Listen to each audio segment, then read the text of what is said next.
On se retrouve aujourd'hui pour l'explication linéaire de l'acte 3, scène 8 de On ne badine pas avec l'amour. En 1834, George Sand vient de quitter Alfred de Musset lors d'un séjour à Venise. François Bulloz lui commande alors une malheureuse comédie.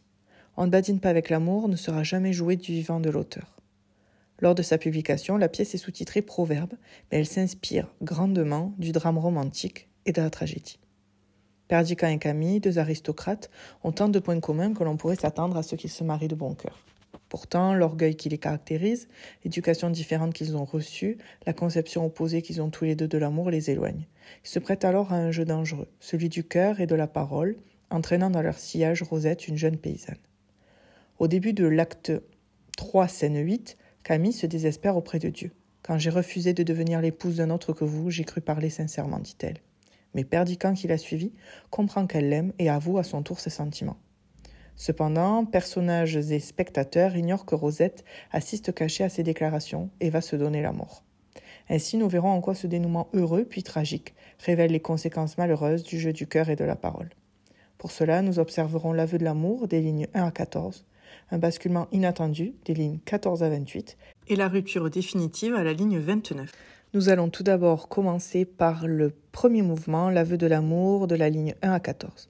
Perdiccas avoue dans cette tirade ses sentiments à Camille. L'exclamation insensée que nous sommes, nous nous aimons permet la formulation claire de l'amour qui le lie à Camille. L'utilisation du présent et du pronom nous nous aimons, montre que cet amour est réciproque. Dans les trois questions rhétoriques qui suivent, quel songe avons-nous fait, Camille, quelle vaine parole, quelle misérable folie ont passé comme un vent funeste entre nous deux? Lequel de nous a voulu tromper l'autre? Perdiccas reconnaît sa faute, ainsi que celle de Camille. Ils ont joué avec les mots, avec l'amour. La comparaison comme un vent funeste semble suggérer une fatalité, une faute commise sans vraiment le souhaiter. Perdiccas, de plus, n'accable pas Camille. L'interrogation partielle, lequel de nous a voulu tromper l'autre, n'accuse ni l'un ni l'autre. Ils sont tous les deux coupables. L'interjection, hélas, traduit l'émotion du personnage qui, grâce à l'oxymore pénible rêve, rend compte de la complexité de l'existence et de la désillusion qu'elle fait naître. Par la suite, Perdiccas utilise une métaphore filée qui associe le bonheur, l'amour qu'il partage avec Camille aux éléments. Perles, océan, pêcheurs célestes, profondeur de l'abîme, inestimables joyaux. Pourtant, malgré la beauté de ce qui leur était offert, ils ont traité ce sentiment sublime avec légèreté.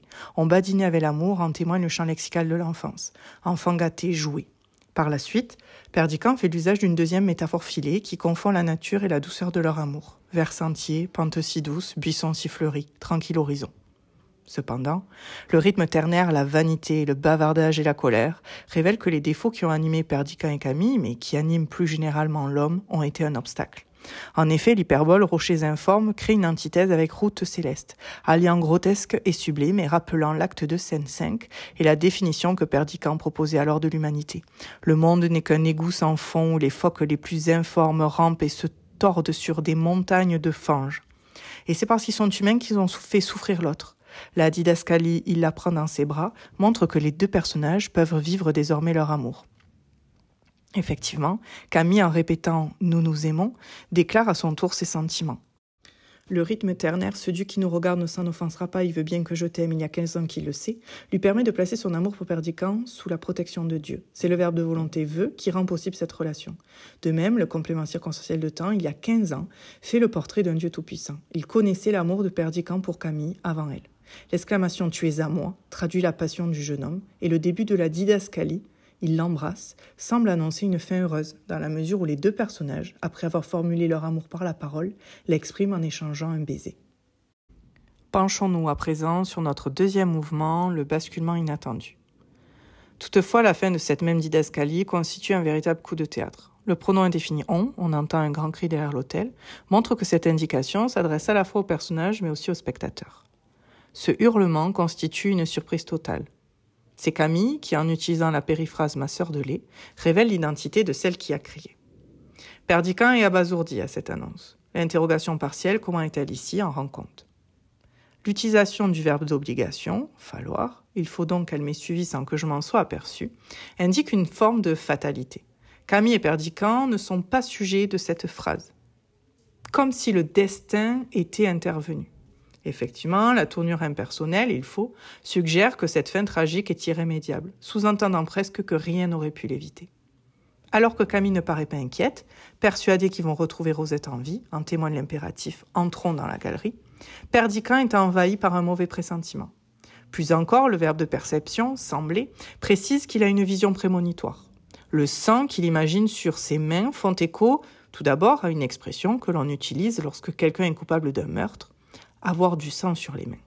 Mais elle évoque également une pièce de Shakespeare, Macbeth, au cours de laquelle Macbeth, qui a tué le roi Duncan, déclare « Tout l'océan du grand Neptune suffira-t-il à laver ce sang de ma main ?» Camille essaie de le rassurer.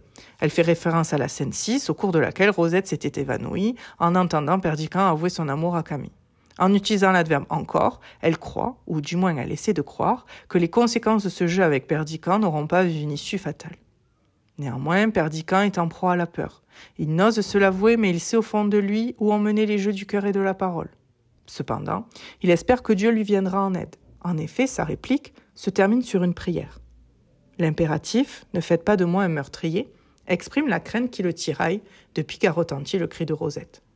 En se désignant par la périphrase de meurtrier, il montre qu'il se considère comme responsable de la mort de Rosette si elle était avérée. Cependant, il ne cesse d'atténuer sa faute. Premièrement, il répète l'adjectif insensé, mais l'accompagne du substantif enfant, comme pour amoindrir sa responsabilité. De même, si l'antithèse « nous avons joué avec la vie et la mort » révèle qu'ils ont joué un jeu dangereux, un jeu dont l'issue pourrait être fatale, grâce à la conjonction de coordination « mais notre cœur est pur », Perdiccas passe de la culpabilité à l'innocence. Il implore la miséricorde de Dieu via l'impératif « ne tuez pas Rosette ». Les 4 verbes au futur, je lui trouverai un mari, je réparerai ma faute, elle sera riche, elle sera heureuse, sonnent comme une promesse.